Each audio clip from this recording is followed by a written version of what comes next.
أهلا بيكم. طبعا الواحد من كتر ما شاف من مشاهد مؤلمة في حادثة انهيار مستشفى الدواء وهو دمه فار في عروقه، وخلتوني أطلع أسأل كل مسؤول في البلد: لحد إمتى؟ لحد إمتى هيفضل المواطن رخيص؟ لحد إمتى هيفضل المواطن مستباح؟ أطفال زي الورد بنطلعهم أشلاء من تحت الأنقاض. كم مرة نقول في البرنامج هنا المستشفى فيها مباني ضعيفة وقايلة للسقوط؟ مين اتحرك؟ محدش، لأننا بنكلم نفسنا. كل مسؤول قاعد على كرسيه ومن بعده الطوفان. استقيموا يرحمكم الله. ربنا هيسألكم، هيسأل كل واحد فيكم عن اللي عمله. دم اللي ماتوا في رقبة كل مسؤول منكم. يا سيادة الرئيس، احنا بنكلم الأب اللي جواك. انقذنا من تقاعس المسؤولين، انقذ شعبك يا ريس. أنا مش قادر أتكلم، مش قادر أكمل كلام. أصل مشاهد الأرواح اللي راحت للي خالقها دي مأثرة فيا. لا، ما تطلعش فاصل يا كريم. لازم صوتنا يوصل. لازم كل مسؤول مهم تسبب في موت أبرياء يسمعنا. لازم ما نسكتش. لازم نقول إن كل مسؤول عن حادثة مستشفى الدواء إنك لازم تقدم استقالتك من منصبك قبل ما البرنامج يخلص. نطلع فاصل ونرجع عشان نستقبل ضيفنا الفنان الكوميديان المبدع خليل الجميل، عشان يحكي لنا عن فيلمه الجديد اللي مكسر الدنيا، وعن كمية الضحك اللي فيه اللي أنا نفسي شخصيا ما ضحكتش بالشكل ده قبل كده. استنونا.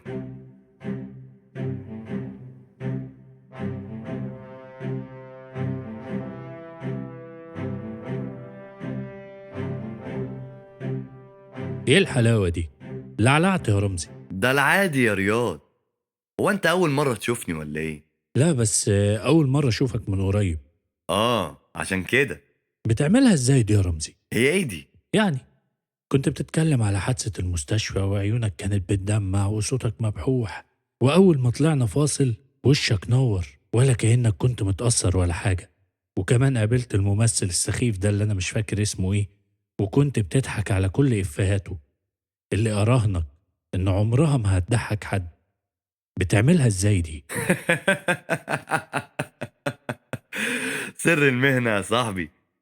بس طالما انت هتشتغل معانا في القناة يبقى اشرح لك.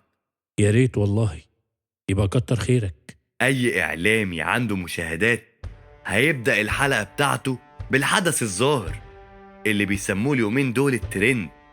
لازم اللي يشوفك يحس انك بشر وانك زيه، لحم ودم، بتحس اكتر ما هو بيحس. عيط، زعق، قول كلمة للمسؤولين مليون مرة وزعق وطالبهم بالاستقالة. خلي اللي يشوفك يحس انك وصلت له صوته. بس اللي بيشوفك بيبقى من جواه عايز يحاكم المسؤول ده فعلا. طبعا صح، بس شغلانتنا دي انك تلعب على اللاوعي بتاع المشاهد، توصل له ان الاستقالة دي انتصار، فينسى المحكمة ويفضل مركز في استقالة فلان ولا علان. ويوم ما تحصل هيحصل له نشوة النصر. تقوم انت طالع في البرنامج تقول: كنا اول ناس تطالب فلان بالاستقالة، وان المبادئ تنتصر والحق لا يمكن تزييفه ابدا.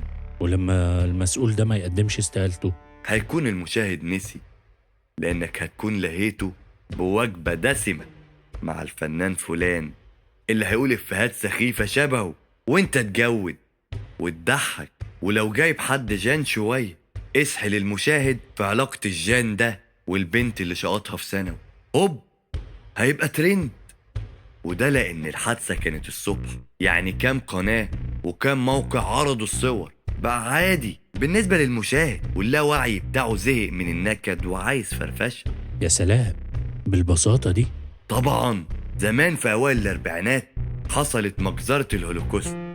الحزب النازي قتل يهود كتير قوي، واليومنا ده اليهود بيتكلموا على الهولوكوست باستمرار، فيصعبوا عليك وتغطي المجزرة دي على كل المجازر اللي بيعملوها في فلسطين، لأن من كتر كلامهم على الهولوكوست أول ما هتسمع سيرة اليهود هينط في دماغك اللي حصل لهم قبل كده، وده لعب على اللاوعي عندك. يا رمزي، الناس عمالة تشتمك وبيقولوا إن أنت منافق. ما هم نسيوا الحادثة اهو، ونسيوا المسؤول المهمل، ومسكوا في الترند الجديد اللي هو أنا.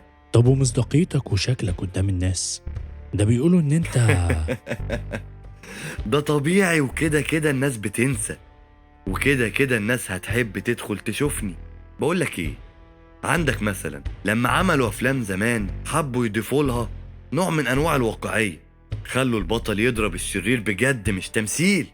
شوية والناس ملت من الحتة دي، فدخلوا المشاهد الساخنة للأفلام عشان يخليك تشوف اللي ما بتشوفوش، تفضل صورة البنت البطلة العريانة الجميلة في خيالك رغم انك رافض ده لانك متدين بطبعك، بس الممنوع مرغوب. هتفضل شايف حلال ربنا وحش لانه مش في جمال الحرام. ما هي مراتك مش حلوة زي بطلة الفيلم الفلاني واللي عملت فيه مشهد طيارة العقول. ماشي، بس الحلال معروف والحرام برضو معروف ومعروف عقابه. صح، انت صح، بس هو ناصح. هو مين؟ الإعلام بكل أشكاله بيلعب على اللاوعي، مثلا يعرض لك مشاهد جنس كتير في أفلام عربي وأجنبي، توصل انت للرفض، وبعد الرفض اشمئزاز، وبعد الاشمئزاز التقبل، لحد ما هيبقى عادي يقوم هوب مدخلك المثلية، فانت تقرف. فلما تدخل تلاقي الفيلم فيه البطل في مشهد غير أخلاقي مع البطلة، تتفرج وتقول إذا كان كده ده طبيعي ماشي، واحد وواحدة يعني مش حرام زي بتوع الشواذ، مع إن ده حرام وده حرام، بس اللاوعي عندك شاف إن الشذوذ هو اللي غلط، وأي شيء تاني مباح تحت مسمى إن الفن رسالة يعني. فهمت؟ هو أنا فاهم ده والناس كمان فاهمة ده. ما هو ده طبيعي، انت فاهم وكل الناس فاهمة، بس انا واللي زيي بقينا في دمك ادمان، لا تقدر توقفنا ولا تقدر تبطلنا، ومهما شتمت وقلت ان كذا وابن 60 كذا عمرك ما هتقدر تستغنى. عارف ليه؟ لاني صوتك او ادق صوت للاوعي بتاعك. يلا بقى شد حيلك معانا عشان تقدم برنامج اسبوعي، عارفك بتتعلم بسرعة.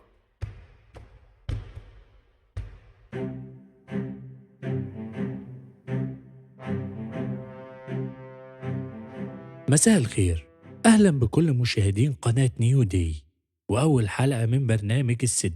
بس عايزك تعرف حاجة، إننا مش هنعمل حاجة هنا غير إننا هنكذب. ابقوا معنا.